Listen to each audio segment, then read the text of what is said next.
Hola, ¿qué tal, estimados galenos? Espero que se encuentren muy bien. El día de hoy vamos a ver un tema desafiante, un tema muy bonito, un tema muy padre, que en lo personal, sobre todo por las cuestiones inmunológicas, a mí me gusta bastante. Es un tema en el cual tenemos que irnos muy lento porque constituye uno de los temas que sí considero que tienen gran, digámoslo así, dificultad para poder entender la serología. Pero una vez entendido, afortunadamente, ya se va a volver más sencillo todo, va a tener mejor entendimiento y créanme que después de esta clase ya no van a ocupar otra cosa para poder entender lo que son las hepatitis virales. Entonces vamos a empezar con la clase del día de hoy. Vamos a ver hepatitis desde la A, la B, la C y la D, pero vamos a mencionar primero unas características generales que nos menciona la GPC que son importantes en cuanto a características comunes de los 5 tipos de hepatitis, ¿vale? De inicio, y me gustaría aquí mencionarlo con gran hincapié, cuando tengamos una pregunta de hepatitis en lo que es el examen nacional, hay que pensar en que vamos a descifrar qué tipo de hepatitis nos están preguntando. Si es A, es B, es C, es D o es C. Entonces, hay que fijarnos en los datos pivote que tiene cada una de ellas. Y de entrada, lo principal, B y C son hepatitis que pueden cronificar. Entonces, si vemos que en el caso clínico nos preguntan una hepatitis que tiene más de 6 meses de evolución, vamos a pensar en que nos están preguntando una hepatitis cronificada que corresponde a una etiología del virus B o del virus C, ¿vale? Entonces, importante, vamos a empezar entonces con características generales. Empezando con la definición de las hepatitis virales, fíjense que este nos dice la GPC que es un grupo heterogéneo de virus hepatotropos, básicamente virus que tienen predilección por afectar los hepatocitos, y ya sabemos que su tropismo es directamente contra estas células, ¿vale? Y pues en general, todos estos comparten características clínicas, inmunológicas muy similares, dando síntomas de hepatitis, pues literalmente tal cual su definición, ¿no? Semejantes. Esto pues va a desencadenar un daño hepático y sobre todo por la reacción inmunológica de los linfocitos T. Justamente aquí quiero que pongan mucha atención con la cuestión de la reacción inmunológica, porque la característica distintiva de este tipo de infección es que vamos a tener clásicamente una serología muy vasta, ¿vale? Tenemos varios antígenos, varios anticuerpos que nos van a ayudar no solamente a entender el tema, sino también al diagnóstico, ¿vale? Entonces, importante de inicio esto. En cuanto a características comunes, la clínica se parece mucho en las tres. Evidentemente, va a ser muy importante que mencione que puede haber datos de un hígado, una hepatitis fulminante a una hepatitis simple, ¿vale? Vamos a dividirlo así. En una hepatitis fulminante, pues la clínica va a ser muy grave, ¿no? La hepatomegalia va a ser muy intensa, podemos tener datos de falla hepática aguda, prolongación del INR, de los tiempos de coagulación muy rápido, e incluso tener datos de encefalopatía hepática, ¿vale? Que básicamente son de los constituyentes de una falla hepática fulminante. En cuanto a la clínica clásica y de una hepatitis, por decirlo así, entre comillas, simple, porque no creo que exista hepatitis virales simple, estos siempre generan un problema muy grave. Tendremos que tenemos una fase prodrómica, una fase ictérica y una fase de convalescencia, ¿vale? En la fase prodrómica básicamente es cuando aparecen todos los síntomas inespecíficos, el dolor vago, un hipocondrio derecho muy característico, las náuseas, la fatiga, la anorexia e incluso puede haber la iniciación de lo que es el síndrome febril, ¿no? Esta fiebre tan característica de los pacientes. Una vez pasado lo que es esta fase prodrómica, inicia una fase ictérica. La fase ictérica, recuerden siempre que es la segunda, porque a final de cuentas lo que se ocupa primero es que esté inflamado lo que es el hígado. En este caso, la ictericia aparece porque recuerden que el hígado es una estructura sólida donde pasan varios canalículos que van a drenar hacia lo que sería la vesícula biliar, que es este pequeño reservorio que se encuentra en la parte inferior de lo que sería el hígado. Entonces, si tenemos una inflamación muy importante de los hepatocitos, va a haber compresión de los canalículos de la vía biliar intrahepática, que evidentemente nos van a llevar a una compresión de estos y a un mal drenaje de la bilis, ¿vale? Entonces, muy importante, ¿qué va a aparecer? Pues va a aparecer un síndrome colestásico. En este caso se va a manifestar por coluria, ya sabemos que esto es la pipí amarronada, pipí en Coca-Cola, ictericia, que bueno, esto ya seguramente lo vieron durante toda la carrera. Recuerden que uno de los principales manifestaciones que aparece al inicio, cuando inicia la ictericia, es la pigmentación amarilla de las escleras, ¿vale? Es una de las primeras zonas que aparece. Después tenemos lo que sea la colia. La colia básicamente son las heces fecales que se ven con ausencia de pigmento de las bilis, ¿vale? En este caso son heces fecales que se ven blancas, ¿vale? Literalmente, son muy distintivas. Después de que aparece la fase ictérica, si todo va bien y el paciente tiene un adecuado sistema inmunológico, vamos a tener una fase de convalecencia. Y en este caso, pues básicamente es cuando todos los parámetros de laboratorio, clínicos, empiezan a retornar a lo que es la normalidad. En este tipo de situaciones, fíjense que lo más común es que la convalecencia se dé en menos de 6 meses, o sea, antes de que cronifique. Esto por lo general va a ser en la gran mayoría de pacientes y va a ser en los pacientes que tienen una adecuada inmunidad. No así en los pacientes que tienen algún factor de riesgo para cronificar, como inmunosupresiones, por ejemplo, pacientes con VIH, pueden hacer hepatitis crónicas. Entonces, ¿a partir de cuándo? Vamos a llamarle que es una hepatitis crónica, a partir de 6 meses, ¿sale? Vamos a ver que ese es un parámetro muy importante porque si ya desarrolla hepatitis B o hepatitis C de manera crónica, vamos a tener alto riesgo de que el paciente desarrolle cirrosis o incluso lo que es un hepatocarcinoma, que esto pues eleva muchísimo la mortalidad del paciente, ¿vale? Esto sería en cuanto a características comunes. Ahora vamos a iniciar con los distintos tipos de virus de la hepatitis. Aquí va a ser muy importante que sepan microbiología del virus, que sepan una característica pivote o distintiva, sobre todo las vías de transmisión, eso es muy importante, y a qué se asocia, ¿no? Por ejemplo, ahorita más adelante vamos a ver que la hepatitis E, que es un virus que casi muy pocas veces se ve, vamos a ver que se asocia a pacientes embarazadas, sobre todo en una presentación fulminante, ¿no? La hepatitis C, pues cronifica, la hepatitis B, los antígenos de superficie, los antígenos core, los antígenos de replicación, que son muy distintivos, que ahorita vamos a ir viendo conforme vayamos viendo los distintos tipos de hepatitis, ¿vale? Entonces, empezando con lo que sería la hepatitis A, es un virus que pertenece a la familia de los picornavirus. Esto muy importante y lo quise puntualizar así, muy importante desde el principio, porque recuerden que los picornavirus es una familia muy grande donde se incluye a los famosos rinovirus, los enterovirus, incluso el virus Coxsackie que causa la herpangina, una enfermedad exantemática, podemos incluirlo dentro de esta familia, ¿sale? Entonces recuerden que es un picornavirus. Es un virus de constitución genética ARN, esto también muy importante, la gran mayoría de virus de hepatitis son virus ARN. Aquí la excepción sería el virus de hepatitis B. El virus de hepatitis B es un virus ADN, ¿sale? Eso de primero anótenlo en rojo para que se les quede muy presente. La vía de transmisión es muy especial y al igual que el virus de hepatitis E, estos dos comparten la misma vía. La vía de transmisión es fecal oral, por lo general se da por consumo de aguas contaminadas, poco purificadas, que no tienen un adecuado saneamiento de donde obtienen lo que es esa agua. Entonces ya se imaginarán que clásicamente son pacientes en área de marginación, en áreas donde no tenemos una adecuada recolección de lo que es pues medidas de saneamiento, donde incluso las heces fecales no se manejan adecuadamente, aún se usan letrinas y no hay acceso a agua potable de manera importante, ¿vale? Fíjense que la GPC dice un dato muy crudo y muy importante que nos dice que este virus puede permanecer en las manos hasta 4 horas.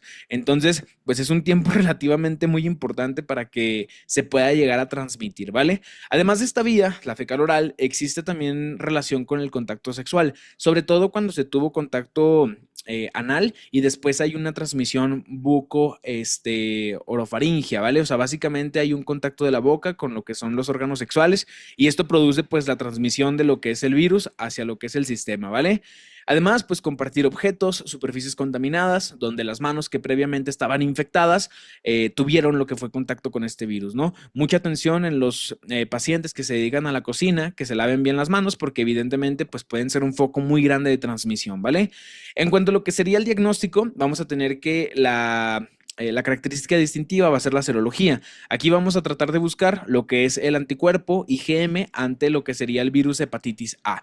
En casi todos se va a repetir estos. Es serología, de hecho en todos, pero vamos a ir viendo que lo que va a diferenciarse es que vamos a buscar el antígeno específico. Contra virus de hepatitis A, contra virus de hepatitis B, contra virus de hepatitis C y así hasta la E, ¿vale?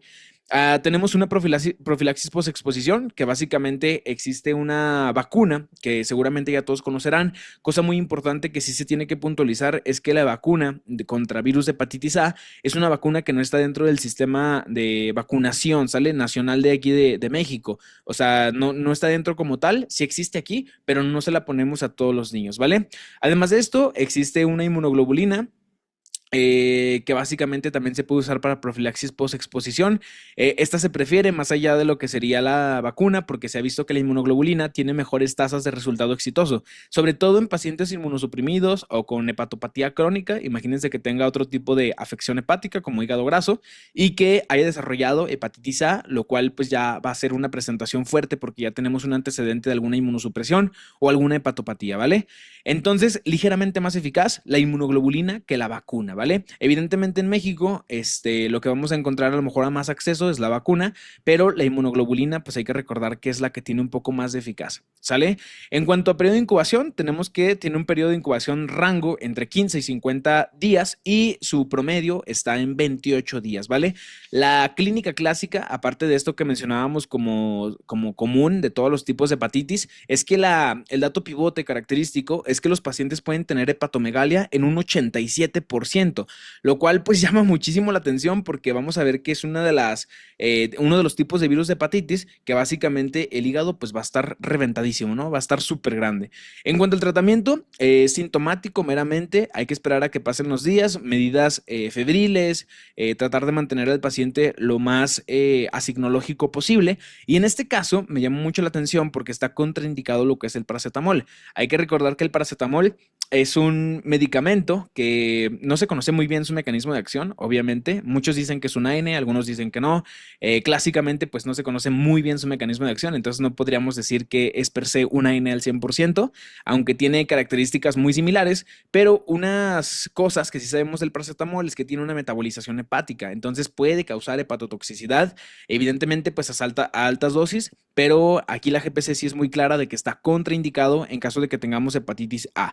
Otras medidas importantes, hay que tener un adecuado correcto de los alimentos, lavar las frutas, las verduras, tomar agua hervida. Si estamos en una comunidad haciendo el servicio social, pues evidentemente hay que enseñar a la comunidad que el agua no se puede consumir directamente del río, de agua contaminada, sino que hay que limpiarla, ¿vale? Incluso pues hay que clorarla para que evidentemente esté lo más sana posible, ¿vale? No consumir alimentos crudos, esto sobre todo la GPC hace mucho hincapié con los alimentos de origen del mar. Los mariscos, por lo general, pues ya ven que se comen en crudo casi siempre. Entonces, muy importante que estos pues no se consuman así o buscar alternativas para poderlos consumir, ¿vale?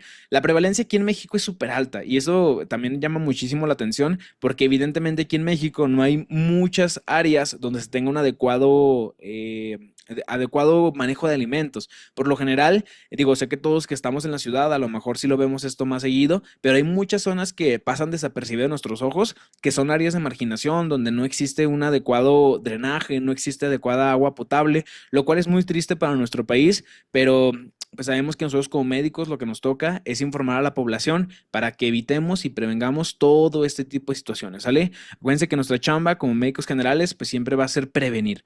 En cuanto al desarrollo de hepatitis fulminante, la verdad es que esto es muy poco, a diferencia de la hepatitis E. Más adelante nos vamos a dar cuenta que hepatitis E es uno de los tipos de hepatitis que sí hace más hepatitis fulminante y más cuando se asocia a las embarazadas, hasta un 20%, está súper alto. En cuanto el virus de hepatitis A y hepatitis fulminante se presentan en 1%, recuerden que lo clásico es que hay encefalopatía aguda, donde pues básicamente recuerden que esta encefalopatía es clásica y tenemos alargamiento de los tiempos, ¿vale? Sobre todo la prolongación del INR, que es lo característico, ¿sale? Evidentemente también se puede prolongar el TP y el TTP, pero lo clásico y lo que debemos de buscar es el INR, ¿vale?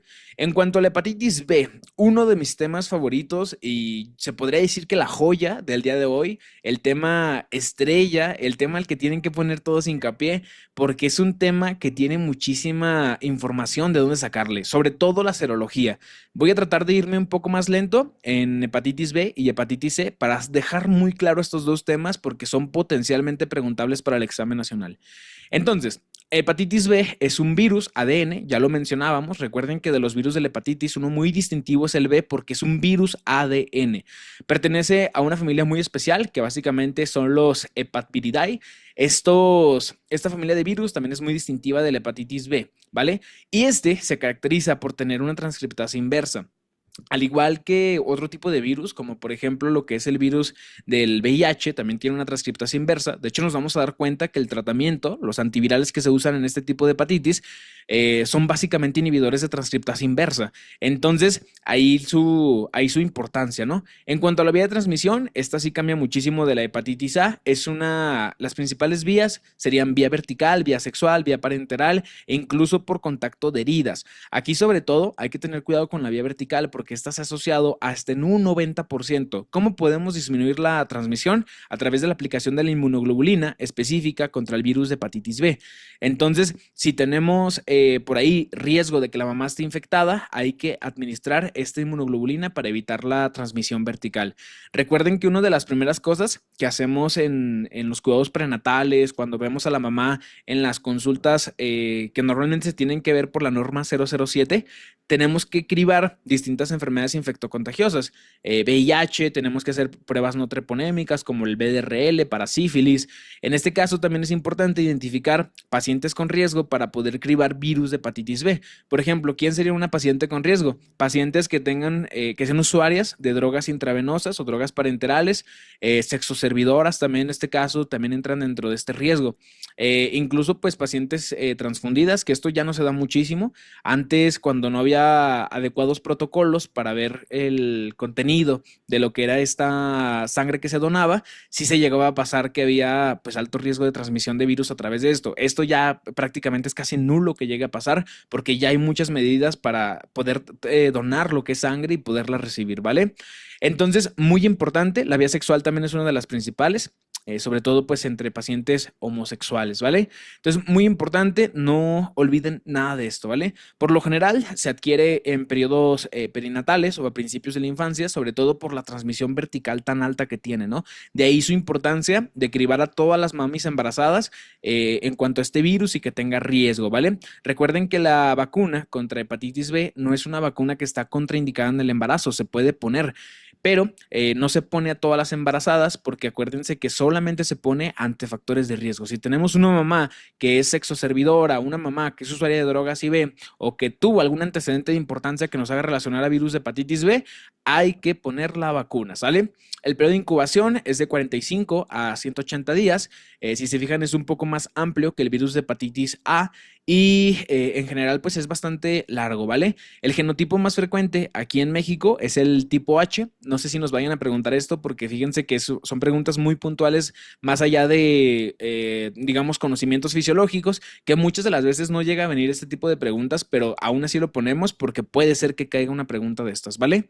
En cuanto a lo que sería serología, y aquí es donde nos vamos a detener. Quiero que agarren su café, quiero que agarren lo que están viviendo, que si están comiendo algo que se la lleven tranqui en este momento, porque aquí me voy a detener mucho, ¿vale? Entonces, vamos a empezar con serología y tenemos que primero describir lo que son antígenos y qué son los anticuerpos, ¿vale? Recuerden que básicamente los antígenos son porciones de lo que es el virus, en este caso, como proteínas, zonas de superficie, que van a ser detectadas o reconocidas por el sistema inmunológico. Y los anticuerpos van a ser estas inmunoglobulinas que se crean contra los antígenos, o sea, contra esas zonas que previamente el sistema inmune detectó. Los anticuerpos, si yo digo la palabra anticuerpos, a ustedes se les tiene que venir a la mente una inmunoglobulina, ¿sale? El anticuerpo endógeno esencial del cuerpo humano son las inmunoglobulinas. Estas son producidas por los linfocitos B cuando se activan, que acuérdense que el linfocito B activado se conoce como plasmocito. Entonces, tenemos antígenos, tenemos anticuerpos. ¿Qué nos van a decir los antígenos? Que el virus tiene algo en particular, específicamente el virus. ¿Qué nos van a decir los anticuerpos? Que el cuerpo ya desarrolló inmunidad, que el cuerpo ya hizo un anticuerpo contra el antígeno de replicación, básicamente que el cuerpo ya respondió, ¿sale? Antígenos propios del virus, anticuerpos propios de nuestro cuerpo contra el virus, ¿vale?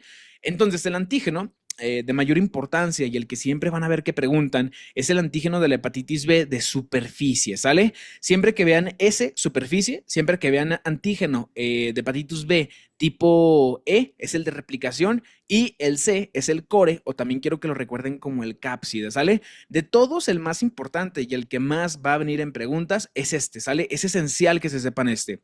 Entonces, el antígeno de superficie básicamente es por una proteína en su superficie. Si nosotros vemos el virus de la hepatitis, aquí en lo que sería esta zona de los epítopos virales, que son zonas donde se pueden conectar inmunoglobulinas o distintas células para poder presentarlas al sistema inmunológico por estas clásicas células presentadoras de antígenos, vamos a ver que esas zonas son muy importantes porque tienen el antígeno de superficie. Entonces, este básicamente se interpreta de dos maneras. Si está negativo, que es lo que vemos acá arriba, no hay infección activa. Básicamente, en ese paciente no tenemos una infección en este momento, ¿vale? O puede ser el otro caso que se encuentra en fase de recuperación. ¿Qué quiere decir? Ya salió de la fase activa, ya salió de esa fase de infección propiamente dicha y ya se está recuperando de haber tenido previamente el contacto, ahora ya no tenerlo, ¿sale? Puede ser que incluso pues no se haya expuesto, porque si no se expuso, si no hubo contacto con el virus, pues evidentemente el antígeno de superficie va a estar negativo, ¿no? Lado contrario, si está positivo, vamos a tener que es una infección activa. Si está positivo más allá de 6 meses, recuerden que es una infección crónica, ¿vale? Entonces, eso es muy importante. Infección activa va a salir positivo siempre el antígeno de superficie, ¿vale? Importantísimo. Si en el examen nacional viene la pregunta con serología y nos dicen, clásico paciente con hepatitis, shalala, shalala, pero al final nos ponen que viene con antígeno de superficie positivo, hay que pensar que ese paciente está infectado. No importa si es agudo o es crónico, recuerden que eso es nomás la diferencia de 6 meses. 6 meses atrás es agudo, 6 meses en adelante es crónico, ¿vale? Ahora, en cuanto a lo que sería el antígeno, que también se conoce como antígeno de replicación, este va a ser muy importante, ya que este, si está positivo, nos va a indicar que hay una alta tasa replicativa del virus, por ende, que tenemos una infección aguda, ¿vale? En dado caso, también que lo tengamos positivo junto con lo que es el antígeno de superficie, pero más de 6 meses, nos indicaría también infección crónica porque se sigue replicando el virus y todavía está el antígeno de superficie que nos indica que el virus está presente en la sangre, ¿vale? Si está negativo, el antígeno de replicación, que es el antígeno E, vamos a tener una replicación viral baja o que ya el paciente está en fase de convalecencia. Que acuérdense que esta fase de convalecencia es cuando el paciente ya se está recuperando, está volviendo a la normalidad. Eventualmente nos vamos a dar cuenta que este paciente va a agarrar inmunidad e incluso vamos a ver que la IgG puede salir positiva, ¿vale? Ahorita vamos a ver esto de la IgG y la IgM. Vámonos al tercer antígeno, que va a ser el el antígeno de la cápside o el antígeno core, ¿vale? Este es muy importante porque fíjense que es un antígeno que no podemos detectar en sangre porque no se libera a la circulación. ¿Por qué? Porque normalmente este antígeno se encuentra en la zona interna del virus, en la cápside. Entonces, este no se libera, pero sí lo podemos detectar mediante biopsia, ¿vale? De hecho, es una de las maneras en las cuales se puede confirmar la presencia del virus mediante una biopsia, ¿vale? Su importancia en qué radica en los anticuerpos que se van a formar contra el antígeno core, ¿vale? Los anticuerpos van a ser los más importantes y van a ser dos, apúntenlos, es el IgM y la IgG. IgM anticore, IgG anticore, son importantes esas dos, ¿vale? Ambas indican distintas cosas, ahorita vamos a ver qué es eso, ¿vale? Entonces, vamos a repasar esto. Antígeno core es el antígeno de la cápside que básicamente está recubriendo a lo que sería la parte más interna de lo que es el virus. Acuérdense que el core, su importancia está en los anticuerpos contra este, IgM e IgG. IgM, infección aguda, IgG, infección crónica o incluso ya que el paciente tiene inmunidad, ¿vale? Ahorita vamos a reforzar esto. En cuanto a lo que sería el antígeno de superficie, vamos a tenerlo acá de este lado. Si se fijan, ese es el más externo de todos. Y ese antígeno de superficie sí se libera a la circulación sistémica y es uno de los primeros que detectamos. Este, muy importante, porque si está presente, ya saben, infección activa. Si está negativa, quiere decir que el paciente ya remitió o que no tuvo contacto con el virus, ¿vale? Después tenemos el antígeno de replicación, que es esta estrellita que está aquí adentro de lo que sería la superficie. Y acuérdense que es el clásico antígeno E, ¿vale? Si está positivo, significa una alta tasa replicativa del virus. Si está negativo, significa que no está replicándose o incluso que tiene una replicación muy baja, ¿sale? Cuando el paciente ya se está recuperando, la tasa de este antígeno de replicación del antígeno E empieza a disminuir hasta negativizarse, ¿vale? Entonces, Vámonos ahora con los anticuerpos. Ya vimos los antígenos, que son estos tres clásicos. Ahora, los anticuerpos. Los anticuerpos siempre van a ir dirigidos en respuesta del sistema inmunitario ante los antígenos. Entonces, los mismos antígenos que teníamos, vamos a tener de la misma manera anticuerpos contra esos antígenos. Entonces, fíjense, el antígeno de superficie, el antígeno de replicación, que es el el antígeno core o de la cápside, ¿vale? Entonces, muy importante que tengan eso en cuenta. En cuanto a lo que sería el antígeno de superficie, vamos a tener que es una proteína viral que básicamente ya vimos que es de la superficie, pero en este caso el anticuerpo que se forma va en contra de este, ¿vale? Aquí vemos lo que sería un anticuerpo. Imagínense que este de acá es el antígeno, lo amarillo que vemos acá arriba en la inmunoglobulina, que básicamente es este anticuerpo que está en contra del antígeno de superficie, que sería este amarillo que vemos acá arriba de manera representativa. ¿Cuál va a ser su interpretación? Y fíjense, en este caso se va a invertir. Si tenemos positivo el anticuerpo contra el antígeno de superficie, vamos a tener que tenemos inmunidad o infección resuelta, o en su dado caso, pues vacunación, ¿no? Entonces, si ya tenemos anticuerpos ante el antígeno de superficie, quiere decir que ya se arregló la infección, ¿vale? En caso de que esté negativo, ¿qué quiere decir? Que aún no hay inmunidad, que el paciente no ha sido vacunado o que no, incluso no hemos tenido contacto porque no hemos desarrollado lo que son anticuerpos, ¿vale? Entonces, ahí les va, y esto es un dato muy puntual. Si yo tengo el antígeno de superficie positivo y yo tengo el anticuerpo contra el antígeno de superficie negativo, quiere decir que tengo una infección aguda, sale una infección aguda por virus de hepatitis B. Pero ahora, ¿qué va a pasar si yo tengo el antígeno de superficie negativo, o sea, ahora al lado contrario, y yo tengo el anticuerpo positivo contra lo que sería el antígeno de superficie? Quiere decir que ya tengo inmunidad, que ya pasé la infección y que ya básicamente estoy curado, ¿vale? O en su defecto, que me vacunaron y por ende tengo los anticuerpos ante el antígeno de superficie, ¿vale? La gran mayoría de mexicanos tiene anticuerpos contra el antígeno de superficie. ¿Por qué? Porque la gran mayoría nos vacunan en edades muy pequeñas. Recuerden que la primera vacuna que se pone junto con lo que sería la BCG es la del virus de la hepatitis B, ¿sale? Y con dicha razón, ¿vale?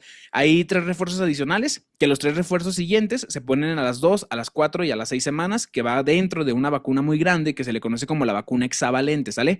Acuérdense que antes se llamaba pentavalente esa vacuna, ahora se llama hexavalente, y se llama hexavalente porque el virus de la hepatitis B se cubre dentro de lo que es esa vacuna hexavalente, ¿vale? Entonces, muy importante que lo recuerden. Vámonos entonces ahora con el otro anticuerpo, que es el anticuerpo contra lo que es el antígeno de replicación. Este también muy importante porque fíjense, en caso de que salga positivo, quiere decir que estamos en una fase de recuperación, porque ya tenemos un anticuerpo contra el antígeno que nos producía la replicación alta. Si tenemos un anticuerpo, quiere decir que básicamente el sistema inmunológico ya lo reconoció, ya lo respondió e incluso que ya lo está combatiendo, ¿vale? En dado caso que esté negativo este anticuerpo ante el antígeno de replicativo, quiere decir que tenemos todavía una infección activa. ¿Por qué? Porque quiere decir que todavía no tenemos un anticuerpo que nos defienda contra el antígeno replicativo. Por ende, este antígeno va a estar replicándose y replicándose. Bueno, en dicho caso, pues la replicación del virus, ¿no? No propiamente del antígeno, sino más bien del virus. Ahora vámonos contra lo que sería el anticuerpo contra lo que sería la cápside o el core.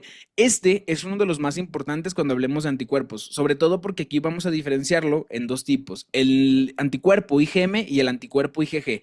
Si tenemos anticuerpo IgM contra lo que sería el virus de hepatitis B, el antígeno core, vamos a tener que tenemos una infección reciente, ¿vale? Acuérdense que IgM, la inmunoglobulina IgM, es la primera inmunoglobulina que se eleva. Y esto sucede porque recuerden que esta inmunoglobulina tiene una vida media muy corta y aparte tiene 5 zonas a donde se pueden conectar distintos antígenos. Entonces es muy, digámoslo, perceptiva o sensible ante lo que serían distintos antígenos. Entonces se eleva muy, muy rápido. En cuanto a lo que sería la IgG, esta siempre nos va a hablar de una infección crónica o una infección que ya pasó en el pasado, ¿vale? ¿Esto por qué? Porque fíjense que la IgG es la inmunoglobulina que tiene vida media más larga de todas. Entonces, evidentemente, como tiene vida media más larga, vamos a tener que nos va a hablar siempre de una infección que ya pasó, donde ya tenemos inmunidad, o incluso pues una infección que es crónica, ¿vale? Entonces, muy importante, infección pasada, si este está presente, junto con lo que es el el anticuerpo contra virus de hepatitis C de superficie, vamos a tener inmunidad adquirida. O sea, básicamente, si tenemos el anticuerpo contra lo que sea el antígeno de superficie, que recuerden que si está positivo, quiere decir que tenemos inmunidad, más la IgG, quiere decir que ya pasó la infección, que el paciente ya la tuvo, pero como tal en este momento ya tiene inmunidad, ¿vale? Entonces, muy importante, se fijan, es la parte central. Y ahora fíjense en cuanto a lo que sea la siguiente tablita. Literalmente, esto es lo que nos van a preguntar en el examen nacional referente a serología. Si tenemos hepatitis B aguda, si tenemos hepatitis B crónica, hepatitis B resuelta con inmunidad natural o con hepatitis B, pero con inmunidad a través de una vacunación.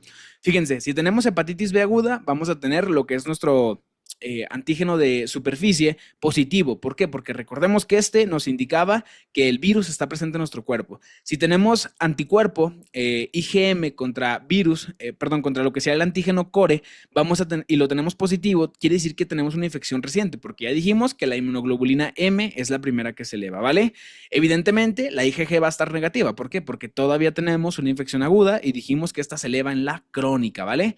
Además de esto, podemos presentar lo que es el antígeno replicativo, que es el antígeno E, que recuerden que este antígeno también va a estar positivo porque en una infección aguda vamos a tener una alta tasa replicativa del virus, ¿vale? Evidentemente va a estar negativizado lo que es el anticuerpo antisuperficie. ¿Por qué? Porque evidentemente tenemos todavía la infección en agudo, ¿vale? Recuerden que hasta que esta salga positivo, el anticuerpo antiantígeno de superficie, es cuando ya tengamos una inmunidad resuelta, ¿sale? Una infección resuelta, ¿vale? Ahora, la hepatitis B crónica, ¿qué va a pasar? Antígeno de superficie positivo, evidentemente ya sabemos todos por qué. IgM va a estar negativo porque ya no estamos en una fase aguda, pero ahora IgG va a estar positivo, ¿vale? Acuérdense que IgG nos va a hablar de cronicidad. En cuanto a lo que sería el anticuerpo ante superficie, vamos a tenerlo negativo porque recordemos que en este momento todavía no tenemos inmunidad. Acuérdense que este se va a hacer positivo cuando tengamos inmunidad, ¿vale? En cuanto a lo que sería el antígeno replicativo, este puede estar positivo, puede estar negativo. Esto depende de la tasa replicativa que tenga en la fase crónica. Siempre en la fase aguda, en la hepatitis B aguda, va a ser positivo porque la tasa es muy alta, pero en la hepatitis B crónica puede ser positivo o negativo porque puede ser o mucha replicación o puede estar incluso baja la replicación, pero aún así sigue presente el virus en el cuerpo, ¿vale? Ahora, vámonos en lo que sería la hepatitis B resuelta. Está por inmunidad natural. ¿Qué quiere decir? Tuvimos la infección, la tuvimos presente un momento, nos curamos y desarrollamos inmunidad gracias a ese contacto. Entonces, en este caso, vamos a tener el antígeno de superficie negativo. Recuerden que si este está negativo, quiere decir que el paciente en este momento no tiene la infección, ¿vale? Podemos también tener lo que es el anticuerpo anticore IgM negativo. En este caso, ¿por qué? Porque ya no tenemos una infección en agudo, ¿vale? Acuérdense que lo que representaba esto, el IgM, es la infección en agudo. Pero si lo que vamos a tener positivo es el IgG positivo. ¿Por qué? Porque en este caso ya dijimos que si el IgG se eleva, quiere decir que previamente ya tuvimos contacto con lo que fue este virus, ¿vale? En cuanto a lo que sería lo que sería el anticuerpo ante superficie, lo vamos a tener positivo. ¿Por qué? Porque en este caso ya desarrollamos inmunidad contra lo que fue el antígeno de superficie. Acuérdense que estos dos siempre van discordantes, ¿sale? Si el de superficie está positivo, quiere decir infección. Si el anticuerpo antisuperficie está positivo, quiere decir que ya hubo inmunidad, que ya se resolvió la infección. Y en este caso, en caso de una inmunidad natural, vamos a tener que el antígeno replicativo va a estar negativo porque evidentemente aquí la hepatitis ya está resuelta, ya no tiene que haber replicación. Ahora, una diferencia muy importante con lo que sería la hepatitis B, que se desarrolló inmunidad mediante vacunación, es esta cuestión diferente, y es que el anticuerpo contra lo que sería el antígeno core, IgG, va a estar negativo. ¿Y esto por qué? ¿Por qué la IgG no se eleva? Pues porque nunca tuvimos exposición al virus, ¿vale? Lo único que vamos a presentar en un paciente que fue vacunado es que va a tener el anticuerpo contra el antígeno de superficie. Y esto porque acuérdense que el derivado proteico que se utiliza para poder vacunar a los niños chiquitos cuando nacen son derivados proteicos del antígeno de superficie. Entonces les presentamos ese pequeño antígeno, el cuerpo lo reconoce y desarrolla inmunoglobulinas o anticuerpos contra lo que sería el antígeno de superficie. Entonces, esa fue la explicación más chida que yo creo que he dado en todo el canal, que yo creo que he dado en todos mis años dando clases. Espero que me hayan entendido todos. De verdad, pongan muchísima atención en esta tablita porque las preguntas van a venir así, ¿no? Nos van a preguntar, paciente que shalala, tiene un síndrome colestásico, más cosas ahí adicionales para confundirnos, pero resulta que presenta un antígeno de superficie positivo, una IgM positiva, resulta que tiene el antígeno replicativo positivo, tiene IgG negativo, tiene anticuerpo antisuperficie negativo, pues ¿qué es? Va a ser una hepatitis aguda, ¿vale? Entonces, muy importante, ya vieron que esto es la parte más difícil, la parte más compleja. Ya entendiendo esto, créanme que están del otro lado. Ahora, recuerden, la serología es el estándar de oro para el diagnóstico para virus de la hepatitis. Entonces, muy importante porque sí o sí, si nos llega a caer una pregunta en el ENAR sobre virus de hepatitis, muy seguramente nos van a poner un perfil de serología, muy seguramente. Entonces sí apréndanse esto porque al final de cuentas, con esto vamos a poder resolver cualquier caso clínico que nos venga por ahí en el examen nacional, ¿vale? Ahí les pongo el meme de mucho ojo para que pongan mucho hincapié en esto, repitan el video las veces que tengan que repetirlo, de verdad creo que con esa explicación se da a entender muy bien y de manera muy sencilla, ¿vale? En cuanto al tratamiento del virus de la hepatitis B, vamos a ver que el tratamiento de manera aguda generalmente no se da, no se ofrece tratamiento, generalmente se trata solamente la infección crónica y esto se trata con interferón, interferón alfa sobre todo, y fíjense que la GPC nos da un tratamiento muy desactualizado. Nos habla por ahí que se puede usar lo que es la emtricitabina, la amibudina, pero esto ya no se utiliza directamente en los pacientes con hepatitis B. Ahorita lo más actual son el tenofovir fumarato, que básicamente es este. Acuérdense que el tenofovir lo vamos a ver como TDF y este se puede usar en lo que es las pacientes embarazadas, ¿vale? De hecho es el único que se puede usar en pacientes embarazadas. En todos los demás pacientes, con que venga la palabra, el antirretroviral tenofovir, ese es el que vamos a poner como correcto, ¿vale? Que dudo que nos preguntan esto, pero si nos llega a caer una pregunta, recuérdense que el tenofovir en pacientes con hepatitis B. En cuanto a lo que sea la biopsia, solamente hay que considerarla para valorar el grado de necroinflamación, sobre todo en pacientes que ya estén cronificados, pero una de sus contraindicaciones es en pacientes cirróticos. Si tenemos ya pacientes cirróticos o con indicación de tratamiento, hay que contraindicar lo que sería en este caso la biopsia, ¿vale? Hay que hacer seguimiento, sobre todo con ultrasonido hepático, cada 6 meses si se desarrolló una infección crónica, ¿vale? Acuérdense, infección crónica, más de 6 meses con el antígeno de superficie positivo por más de 6 meses, ¿vale? Entonces, importantísimo. Vámonos a la hepatitis C y relájense ya en este momento. Ya pasamos la parte más difícil, ya pasamos hepatitis B, ya hepatitis C y hepatitis D y E son muy sencillas, sobre todo porque hepatitis D tiene que ver muchísimo con hepatitis B y hepatitis C tiene cositas muy similares a hepatitis A. Entonces vamos con hepatitis C. Esta, sobre todo en su microbiología, es un virus ARN. Si se dan cuenta, casi todos son ARN, a excepción del virus de hepatitis B. Era el único que mencionábamos que era virus de ADN, ¿vale? En este caso, la familia a la que pertenece el virus de hepatitis C es una familia Flaviridae. En este caso, el genotipo más frecuente en México, hasta en un 70-75%, según la GPC, es el genotipo 1, ¿vale? Recuerden, genotipo 1, virus de hepatitis C. En este caso, la vía de transmisión se parece mucho a la del virus de hepatitis B. Aquí muy importante, sobre todo estas dos, tanto la B como la C, tienden a cronificar e incluso tienen características muy similares. Aquí la característica distintiva del virus de hepatitis C son las manifestaciones extrahepáticas, como la crioglobulinemia, la porfiria, incluso glomerulonefritis postinfecciosa y el íquem plano. Por lo general, el 30% de pacientes llegan a tener manifestaciones extrahepáticas y una de las más características es esta crioglobulinemia, ¿sale? Donde vemos representativamente pues estos datos de síndrome purpúrico en los pacientes, ¿vale? El periodo de incubación de este virus es de 14 a 180 días, pues básicamente extremadamente similar a lo que sería el virus de hepatitis B. Y en dado caso que nos lleguen a preguntar una pregunta sobre cronificación así cirrosis, vamos a tener que este hace en un 25 o un 35% cirrosis, el cual es súper alto, ¿no? Fíjense, incluso, pues 55-85% tienden a tener un curso crónico, por eso la tasa tan alta de los pacientes que desarrollan cirrosis, ¿vale? En cuanto a la clínica, la gran mayoría son asintomáticos, pero como bien ya les dije, la manifestación que tiene que hacerles pensar en hepatitis C son las manifestaciones extrahepáticas, ¿sale? Crioglobulinemia, la glomerulitis postinfecciosa, porfiria. Entonces, muy importante, sobre todo esto que comentábamos del síndrome purpúrico. La vía de transmisión, ya saben, vertical, parenteral, sexual, heridas en la piel, literalmente muy similares al virus de la hepatitis B. De hecho, casi siempre que se criba lo que es el virus de la hepatitis B, a la par también buscamos el virus de hepatitis C por la misma manera de transmisión que tienen las dos, ¿vale? En cuanto al diagnóstico, se hace con carga viral contra lo que sería el ARN del virus de hepatitis C. Entonces, si este sale positivo, pues evidentemente vamos a tener una infección por este virus. Si se fijan aquí, el diagnóstico, nada comparado con virus de hepatitis B, ¿no? En virus de hepatitis B veíamos todo un rollo, que si la serología, que si los anticuerpos, que si los antígenos, y en virus de hepatitis C, simplemente buscar la carga viral contra el ARN de lo que sería el virus de hepatitis C, ¿no? En cuanto al tratamiento, aquí lo más convencional son las antivirales de acción directa. La GPC menciona otro tipo de antivirales que se pueden usar, pero la GPC ya está súper viejísima de hepatitis C. Lo más actual y lo más nuevo que está en una guía de práctica clínica del IMSS, que me parece que es del 2017 o 18, son estos antivirales de acción directa, ¿sale? Entonces, si nos llegan a preguntar, si llega a quedar una pregunta de tratamiento de hepatitis C, vamos a contestar antivirales de acción directa, ¿vale?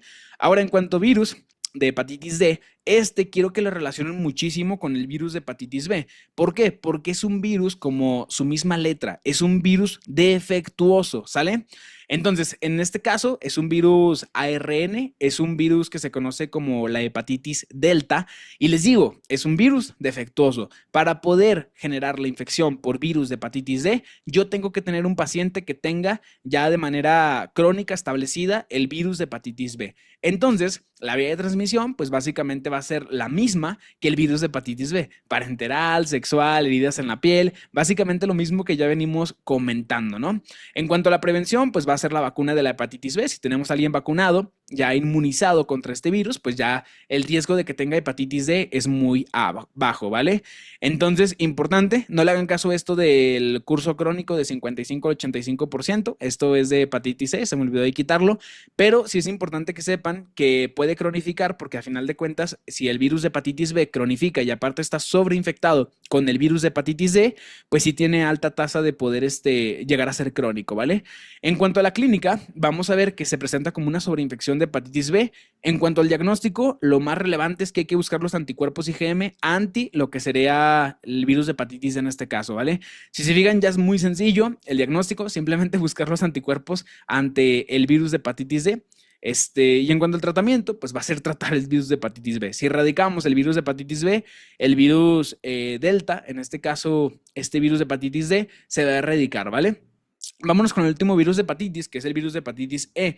Un virus ya mucho más sencillo. Aquí quiero que recuerden con especial atención a las embarazadas, porque este virus, que tiene muchas características similares con el virus de hepatitis A, tiene una característica distintiva en la embarazada, y es que puede generar presentaciones fulminantes. Por lo general, esta presentación fulminante se da en el 20% de los casos de las embarazadas. Repito aquí, no le hagan caso a esto, de 55-85% tienen curso crónico porque es de virus de hepatitis C, ¿sale? No lo quité. En cuanto a microbiología, tenemos que igual es un virus ARN, pertenece a la familia de los Epiviridae y por lo general las embarazadas es grave, ¿sale? Es lo que comentábamos, presentaciones fulminantes. Vía de transmisión, igual que el virus de hepatitis A, vía fecal oral, mal manejo del agua residual, consumo de agua no potable, no la clorifican, no hay medidas de higiene y por ende pues tenemos la transmisión de este virus. El periodo de incubación es de 15 a 60 días, un poco más corto. Y les digo, es muy similar a la hepatitis A, dolor abdominal, ictericia, náuseas, básicamente un síndrome muy similar. En cuanto al diagnóstico, aquí lo más clave va a ser ver si estamos ante un virus de hepatitis A o un virus de hepatitis E. Y en este caso, pues lo que va a venir a decirnos la directriz que vamos a tomar son los anticuerpos que salgan positivos. Si tenemos anticuerpos contra lo que es el virus de hepatitis E, pues estamos ante este virus. Si es contra el virus de hepatitis A, pues va a ser ese virus, ¿no? También se puede practicar PCR para la búsqueda de la secuenciación de lo que es el virus, y el tratamiento no hay como tal uno específico, ¿vale? Entonces, eso sería todo el tema acerca sobre hepatitis.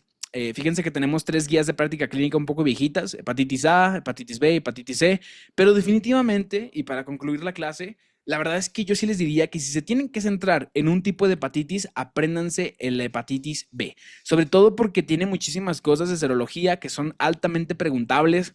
Tómenle foto a estas diapositivas para que la puedan tener ahí, porque de verdad veo potencialmente el hecho de que vengan preguntas, sobre todo en cuanto a perfiles serológicos, ¿vale?